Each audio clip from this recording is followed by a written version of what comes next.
As the official healthcare provider of Minnesota United, Allina Health is focused on keeping our loons in top condition. And with expertise in orthopedics, sports medicine, heart care, and more, Allina has the team to keep your family in the game too. The experts at Allina Health take the time to get to know you as a whole person, helping you achieve wellness for your mind, body, and spirit. It's an altogether better kind of healthcare. Learn more at allinahealth.org.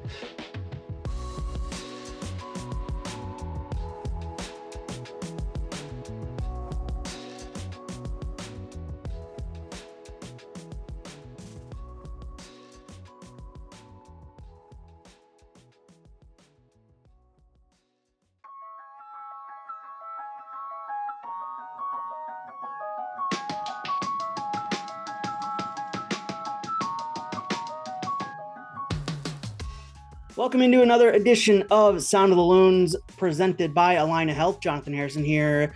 Pleased to be joined by Hank Stebbins. Pleased to be back as host or co-host of Sound of the Loons in place of Kendra De St. Alban, who's covering the Women's World Cup for Fox Sports down in Australia and New Zealand. Jonathan Harrison here, back again, joined by Assistant Technical Director Hank Stebbins. Plenty to talk about on the field, but today we will focus on how that product on the field is brought to Minnesota with the Assistant Technical Director. How are you doing today, Hank? I'm doing well. Thanks for having me. Excited to be here. It's my first podcast, so excited to go on this journey with you and to have such a capable navigator. Thank you. Let's go. Let's dive into your background here before we dive into how Minnesota United, how you help put the product on the field. What's your role with the club entail as the Assistant Technical Director?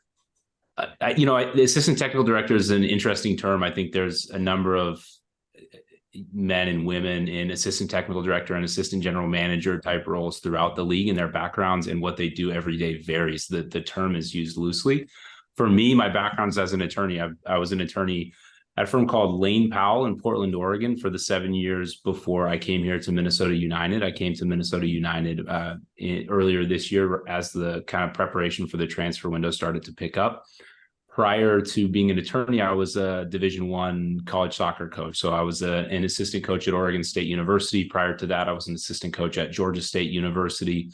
Prior to that, I played a bit. I played in college and I played in the PDL, and I was for a brief time, the assistant general manager of a PDL team at the age of 22, which entailed doing laundry and making sure players showed up on time. So that's my background and how I ended up here. Running a team as a 22-year-old, that's a big step. Well, I mean, it was a very small operation. The Vermont Voltage no longer exists. Not that I ran into the ground. Incredible organization, several titles in their history, put a couple players in the Bundesliga, and a couple players on that team. I think a couple of goalkeeper coaches are on MLS, played goalkeeper for that team, as did I. So a rich and storied history. Actually played for two now defunct PDL franchises, the Vermont Voltage and the Yakima Reds. So I have a pretty poor track record in that space. What's that like playing in the PDL, or what was that like for you playing in there in that division, and then helping run a team in that division? It was fun. It was a blast. I mean, that's when I sat down. It's funny. There's a lot of folks at our club when you talk about Adrian and you talk about Mark and you talk about Manny, incredible high level experience in soccer, national teams, the first division and all these titles. They have an experience that I don't. But I have an experience sort of at the lowest levels. And so when you talk about PDL in Vermont at that time, you're playing in front of 50 fans a game on a good day. Sometimes you're the mascot when you're the assistant general manager. Sometimes you do the laundry and you do everything you can to help the team win and to sell tickets. And yeah, it was a blast. And that's when I sat down and decided, at a pretty early age, what's the funnest thing I could possibly do in my career? And I thought, it'd be pretty cool to do this at a higher level, right? To be the leader of a soccer team off the field. Mm-hmm. And that's when I decided, okay, I want to take a look at going to law school and how can I make that happen? And to do that for me was to be an assistant coach at the Division I level. I was a graduate assistant at first to get through law school. And that's kind of how I put me on the journey here. So long answer, but the short answer to your question, yeah, absolutely a blast. I have incredible memories of that time. So stops in Vermont, stops in Georgia, stops in Oregon. What drew you to Minnesota United? Connected with Minnesota United through relationships I had with the Portland Timbers. I served for them as outside counsel on a couple matters, developed relationships with some folks in the front office there, and was introduced to some members of the front office here in Minnesota, became aware that there was a position, they had a need for someone with my background. We're looking for someone with a bit more legal experience, deal experience, to support the technical staff. I think we have a really strong technical staff with deep experience in the soccer market. And I think they were looking for someone that could enhance what we already had with a little bit more of a commercial background. And I was fortunate that I fit in that niche with having a soccer background, but also having the commercial background. Nice. All right. So let's jump into the player acquisitions.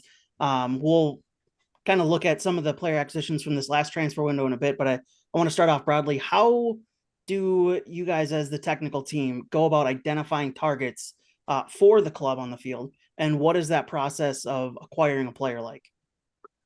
So that's a big question. How do we go about it? Changes depending on the deal, depending on the player. It's funny. I listened to a podcast. I don't know I hate to like give credit to another MLS team's podcast. I think it's like Verde and Black. It's Austin's podcast. And Sean Rubio was on there, and I don't know Sean's title right now, and I don't know him personally, but he's there. He was the interim sporting director. I'm not sure what his title is currently, but anyway, they asked him, what is it like when you do a deal? Describe a deal to us. And his answer was every single deal is different. And, only, being somewhat new to this role, I can speak to that. And every single deal is different. I will say that our talent identification process is evolving as we speak. When I came in, we brought in director of scouting Andrew Greger. We have lead scout Harrison Heath. We have Luis Espejo, who's now our scouting and data analytics coordinator, which is a new part of our process that we're really growing out. Alex DeRosa, our VP of soccer operations, is involved in that as well. And all that flows up into Mark and then to Adrian, where decisions are made. But, I talk about all those people to emphasize that what we've done is started to build a really thorough process for identifying targets internationally, narrowing those targets using internal metrics, but also, number one, what we believe in here is that players have to be seen. Players have to be seen in person. Our scouts have to travel. Our scouts have to do that legwork. It's not just done. I think there are some websites that joke about it, but it's not just done on a spreadsheet, right? Yeah. We're there, we're doing that legwork. And so we still believe in that, but we're also enhancing our process so that we are using multiple tools to make a decision about whether we like a player. And then ultimately, when we've identified a player, the process for negotiating the deal changes for every single player. Every single player is different. Whether our initial contact is, I think there's been quite a bit of reporting about when Teemu Pukki came in, we had an in there, right, with Robin Ludd. Yeah. So that was a very helpful part of that deal. There are other players where we don't have that in, and we've got to go in and try to find the relationship. And sometimes it's one of the challenges is finding a phone number, right? How do we get a hold of the right person? Who do we need to know? Things like that. So it just depends.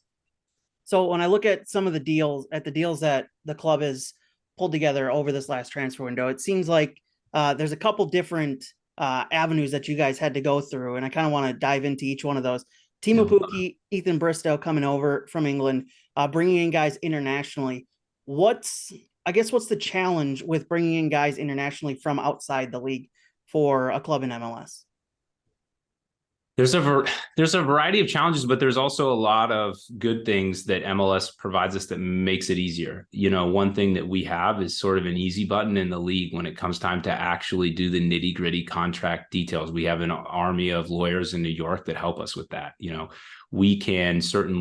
I can help negotiate terms, but we are able to turn things around really quickly because of what the league offers us. So there's certainly challenges in the single entity structure of the league. That I would say that's the biggest challenge, right? Is, for example, one of the deals we did this year, and I think every executive at every team in the league would speak to this. We're negotiating the deal, and the team we're negotiating with came back and said, we, the team that is selling the player, we want a payment every time, a sell-on fee every time the player is transferred within MLS.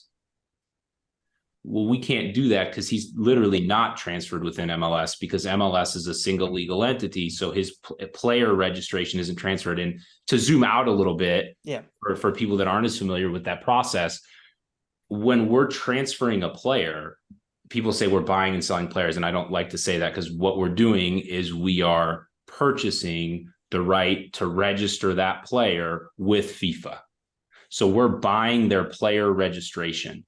And so when a player goes, for example, Jan Gregush is coming to us from Nashville and has just arrived, his registration didn't move because MLS is one single legal entity, and we're unique in that. I'm not aware. There may be another league. I'm not aware of it. So when we're negotiating with a club in another country and they're saying, we want a payment every time he moves, even within MLS, they're looking at it as a scam. They're like, MLS has set up a scam to keep us from getting sell-on fees. You're not going to get this player. And we were able to navigate it. It took some doing, but that, for example, in a deal often becomes for those teams a leverage point, because they'll say, we want this item. We want that payment for movement within the league. And we'll say, we can't give you that. And then they'll say, okay, well, we want another however much money. So that's certainly a challenge, but I do think the benefit we get from having MLS and the team of lawyers we have backing us is a greater advantage. So there are certainly challenges, but a ton of advantages as well.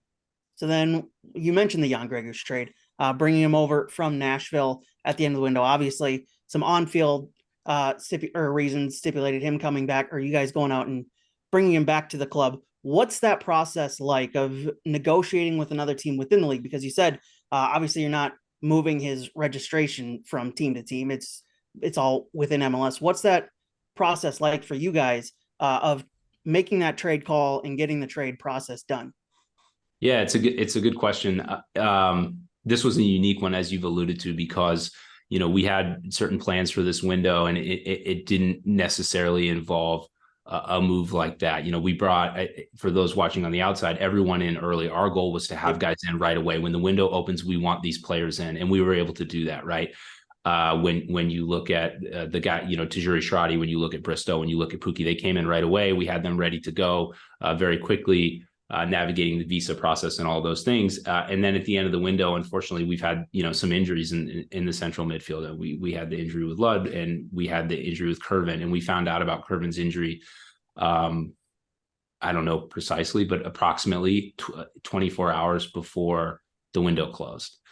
So we essentially just hit the gas and started getting out there to try to find a player that made sense for us. And due to the depth of, the investments that have been made by Dr. McGuire, the ownership group, and we have a more robust scouting department than we've had in the past. And some may scoff and say, well, Jan Gregush was here, you already know about him.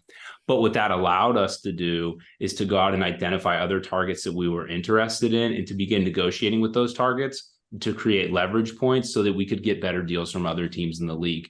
And the outcome of that is that we were able to acquire Jan Gregush, but we were also able to make, and I use profit loosely because it's GAM, it's general allocation money, but we're able to make a profit by flipping the rights of other players so that we can cover what we needed to, pay. Again, I use that term loosely, to acquire Jan. So ultimately, what did that look like?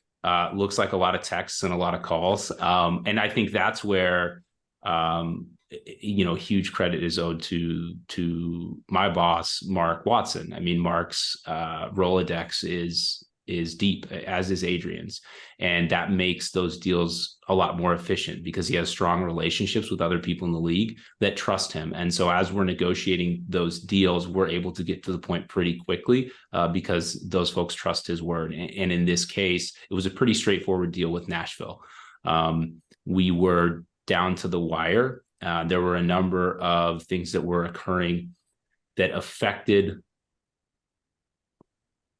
how that deal would hit our salary cap.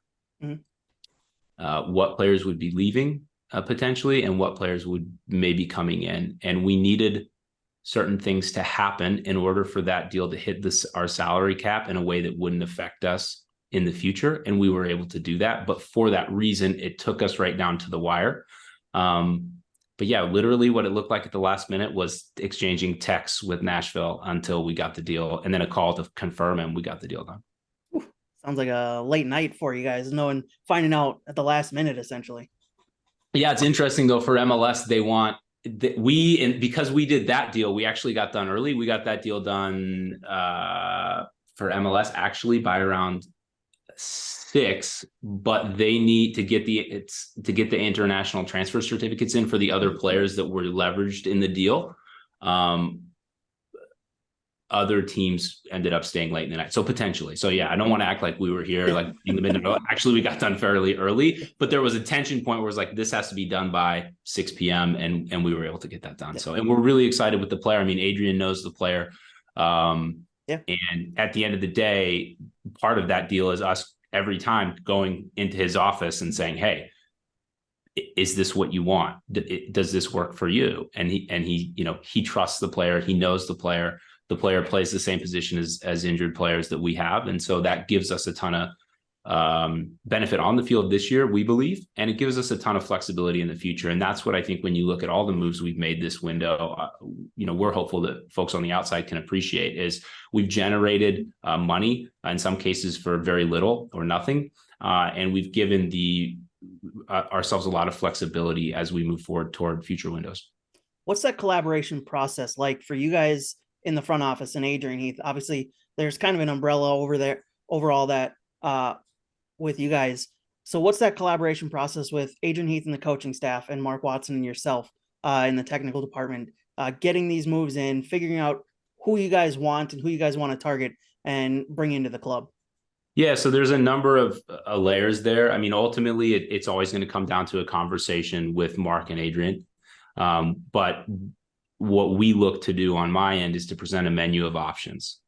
And that is every week we have, meetings. I mean, every day we have meetings, but we have a weekly meeting effectively where the brain trust gets together and says, here's everything that we've got to go through here. And that includes looking at different, what we call scenarios. So if player A goes here and player B goes here, how does that affect our cap? How does that affect us for the next 3 to 4 years? Looking at all those things, it's really, it's a pretty thorough process, but when you really zoom out, it's not that different than like someone playing a video game on franchise mode. In that sense, we have that meeting every week and that's what we do. But then we take that, right, and we say, and Mark we're working with the scouting team and they're saying, hey, we've identified these targets. And so we say, okay, what's that target going to cost? We plug that target in. Here's how that projects out to the future. And then we can say to, Adrian can say, that's the one that I want. Okay, can we make that work? What does that do in our future? It's a conversation. It's sort of an ongoing dialogue every day, but it culminates every week in a meeting where we go over and make decisions on how we want to proceed. But then, of course, as we get to the window, that's compressed, right? And so that was all compressed into a 24-hour window. But due to the work that our scouting team has done, we were able to, like I said, identify players that allowed us to create leverage to get where we wanted to go. 2 other moves I find interesting on how they kind of operate, because they're more new mechanisms to the league than what they've had in the past. Starting with Emmanuel Eway coming up from MNUFC to obviously a brand new league, I guess, underneath MLS. What's the process of signing a guy from MNUFC to bringing him to MLS?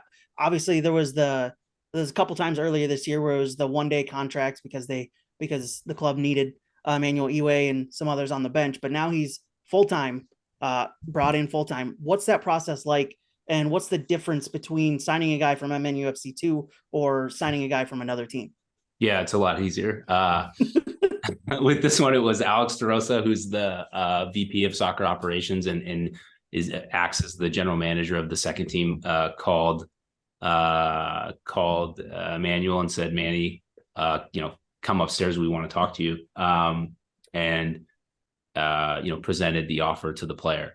And then we did something formal the next day. But in that case, it was a player that Adrian had watched for a long time. We, as part of developing our scouting team and our process here, there's been a big push to identify players that we have here.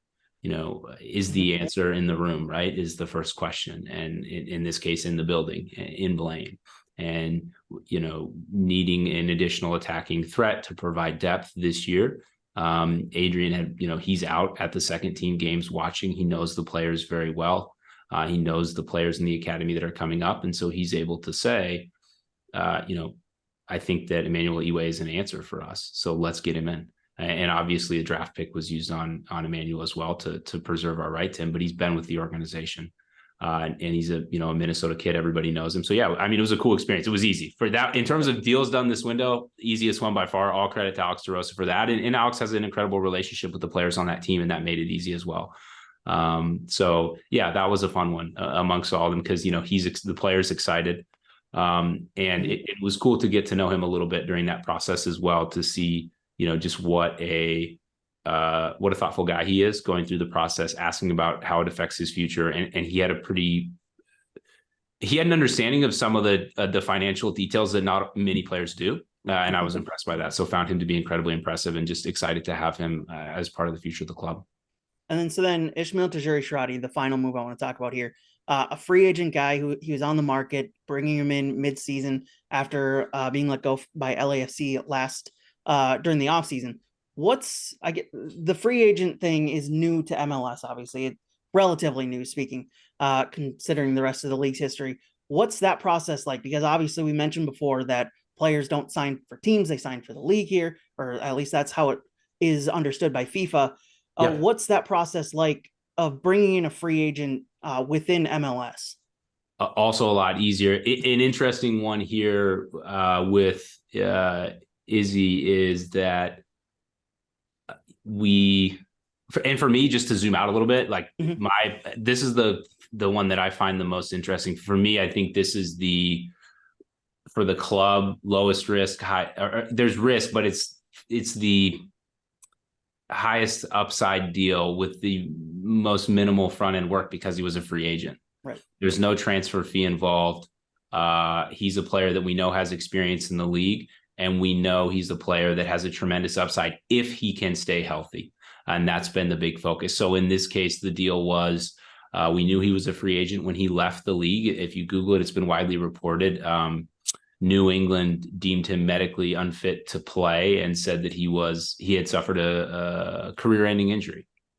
And so Izzy went to Germany and got some medical treatment, got healthy, and declared himself ready to play. He then went and played in Cyprus for a short time to kind of show teams that he could go again. And this is a player, that scored, I'm not going to get it exactly right, but approximately 30 goals in 90 games in MLS as a winger. So we know he can go. And we knew he was available. We spoke with his agent. There was mutual interest. And because he was a free agent, it made the deal really easy. We made an offer. There was some negotiation, and we brought him in. There's no transfer fee, nothing like that. So really that was about the simplest deal that we did, and one that I personally am particularly excited about if we can keep him healthy. I'd also just say, since this is a public forum, I would just give a huge credit to our medical staff. Dr. Bershaw, Donnie spent a really significant amount of time because of the report out of New England, assessing Ishmael, making sure we could declare him healthy. And even, Dr. McGuire got involved and weighed in a bit. So there were a lot of minds much smarter than Mark and I and our team involved in that process to make sure he was healthy. And, hopefully he's out right now with a little tweak, unfortunately, but hopefully we can get him healthy and ready to go. And he's a really exciting one that I'd urge people to keep an eye on. So then one full transfer window under your belt, what's the biggest thing you've learned throughout this entire process? That's a really good question. Things change quickly. And just to, it sounds right, this is so trite now, right? But just to trust the process. We have a process. I'm not trying to give credit to Sam Hinkie here, but just trust the process. I mean, we've worked really hard to establish a process and fundamental things that we do every single day in this office to make ourselves better, and to efficiently identify talent. And if we do those things every single day, we're going to be successful. And a massive credit is due to Logan Kunick, who is our player finance director, who really is the engine room on these deals when it comes to making our cap work, when it comes to fitting players in a way that makes sense for us and managing our costs for the future. We wouldn't have had the window that we had without him. And we wouldn't have been able to do what we did to leverage player rights for GAM without him. So he's a huge part of that process and the work that he does every single day to keep us informed. But yeah, it's really just to trust the process, but be flexible because things change quickly. All right, so let's dive a little bit into, I guess, the nerdier aspect of dealing with the MLS roster rules and all the GAM and whatever and all the other different processes that the league allows you guys to use. And so let's jump into the deal that kind of that all the MLS nerds really loved from I think last Friday, where you guys traded the first refusal rights for midfielder Liam Neeson or Liam Fraser. You traded for them from Toronto for $50,000 in GAM, and then you immediately flipped it to FC Dallas for $100,000 in GAM. What was the process in that, and what was the thinking and how that was going to help the club in the future? Well, the thinking, first of all, I'd say we were fortunate. And this is where I talked earlier about the reputation that Mark has throughout the league as someone that other teams can trust and they know him, and they when he gives them his word, they can rely on it. And so with this deal, we were really careful to make sure all the parties involved understood that, we're not day trading here. Right. We're trying to do the right thing for the players, but that's how this deal worked out. And it's, we were sourcing a number of options as someone to provide a depth piece when Kervin went down with a knee injury. And as part of that, you can buy what we refer to as a ROFR. It's a right of first refusal. So when you're buying if a player leaves the league, and so if we really want to get nerdy here, let's do it. Let's do it. So when a player leaves the league,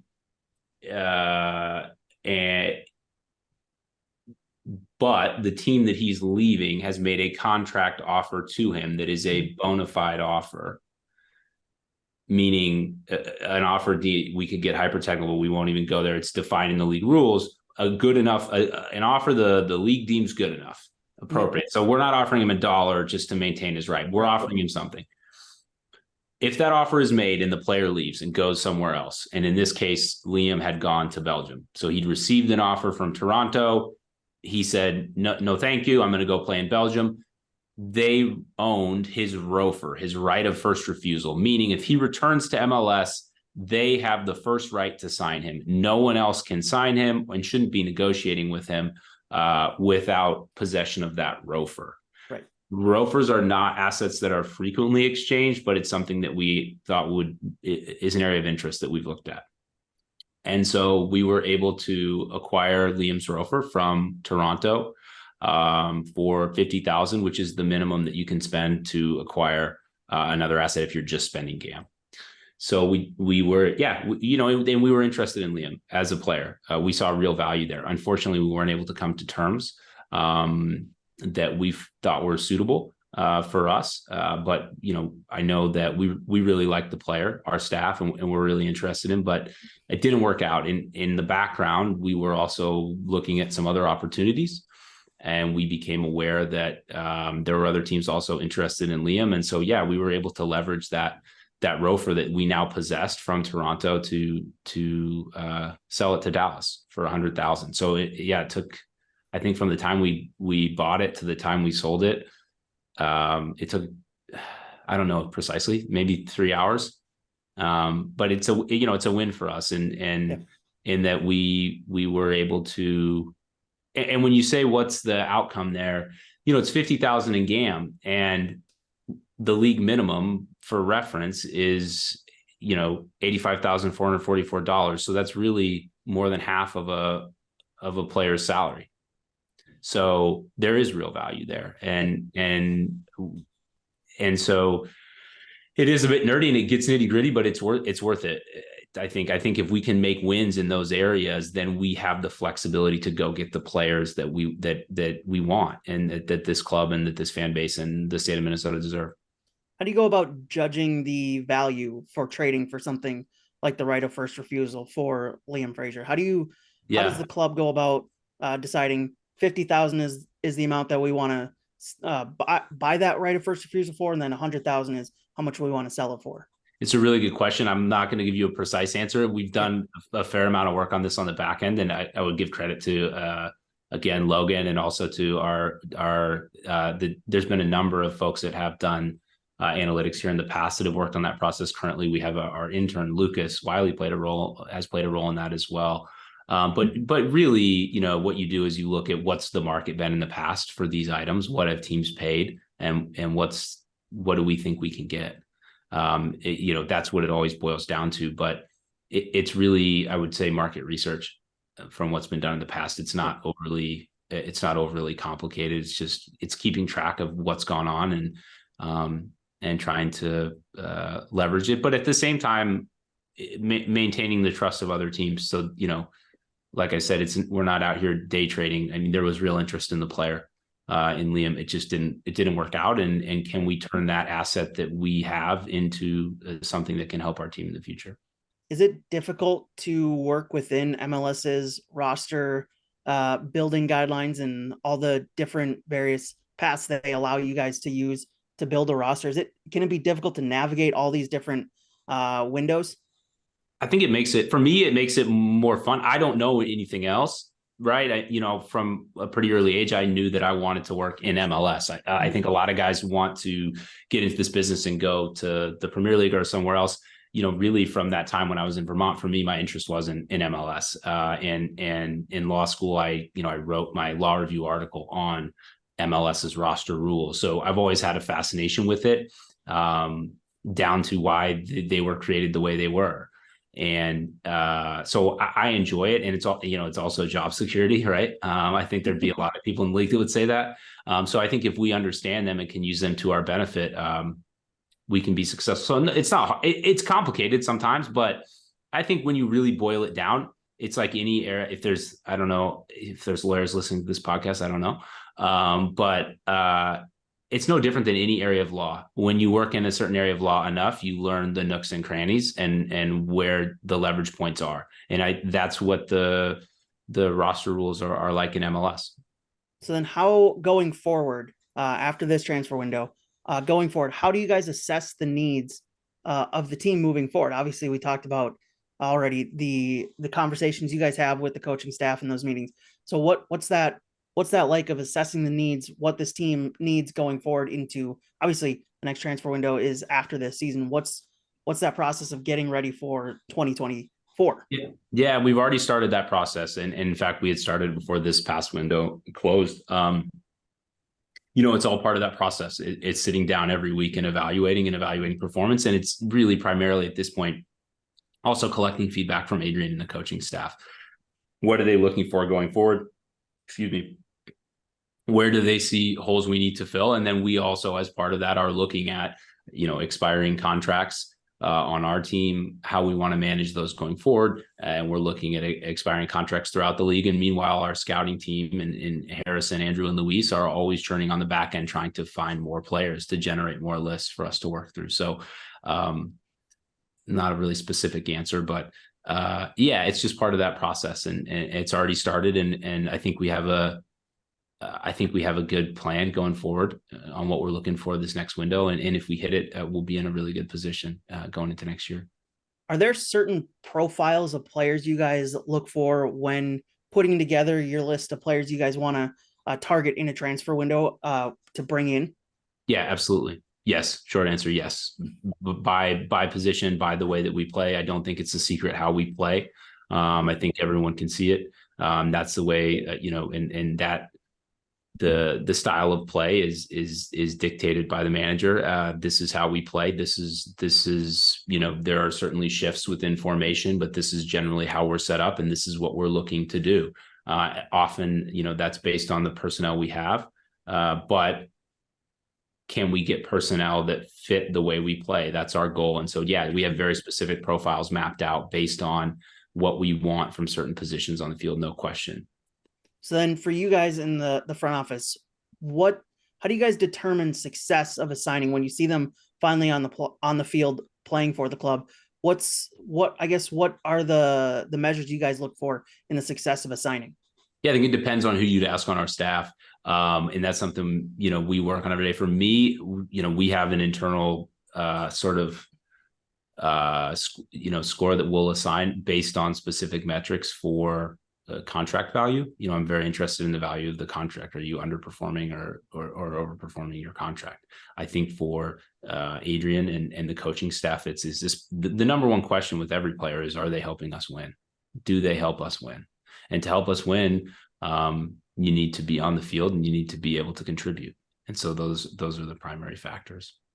All right. You said, to bring this full circle here before we close out here, you said in your intro, describing your background, you were a former assistant coach at a couple different places. Minnesota United play Nashville this Friday, 7:30 in the quarterfinals of the Leagues Cup. What's your, from a coaching perspective, from your former coaching perspective, what's your keys to the match on Friday? Oh, I have to be careful here. I should stay in my lane.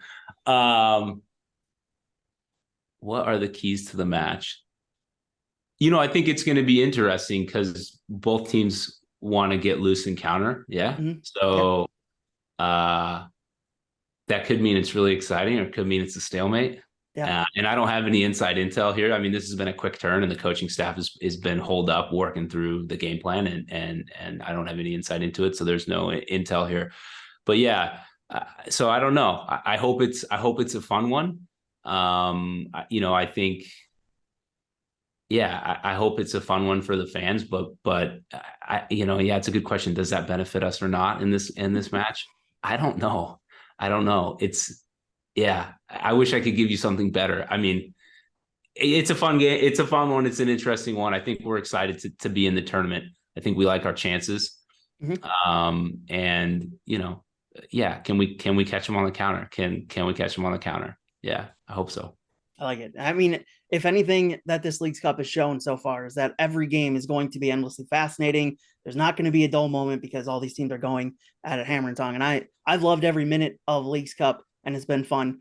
This episode here for me has been fun, endlessly fascinating, because the roster rules and how teams build their rosters in this league with all the rules that are in front of these teams and they have to operate within is always fascinating to me. I don't know if it's fascinating to the wider audience, but for that niche group who likes this, I hope that they've appreciated this. Hank, thank you for joining us today. Yeah, thank you for having me. Absolutely a pleasure. Happy to talk about this, to get into the nerdy stuff whenever you're interested. So appreciate it. Thanks, man. Absolutely. Loons fans, thanks for listening to another edition of Sound of Loons presented by Allina Health. Minnesota United back in action Friday night, 7:30 p.m. kickoff on Apple TV. Minnesota United takes on Nashville down in Nashville in the quarterfinals of the Leagues Cup. Thanks again for listening, and we'll talk to you next week.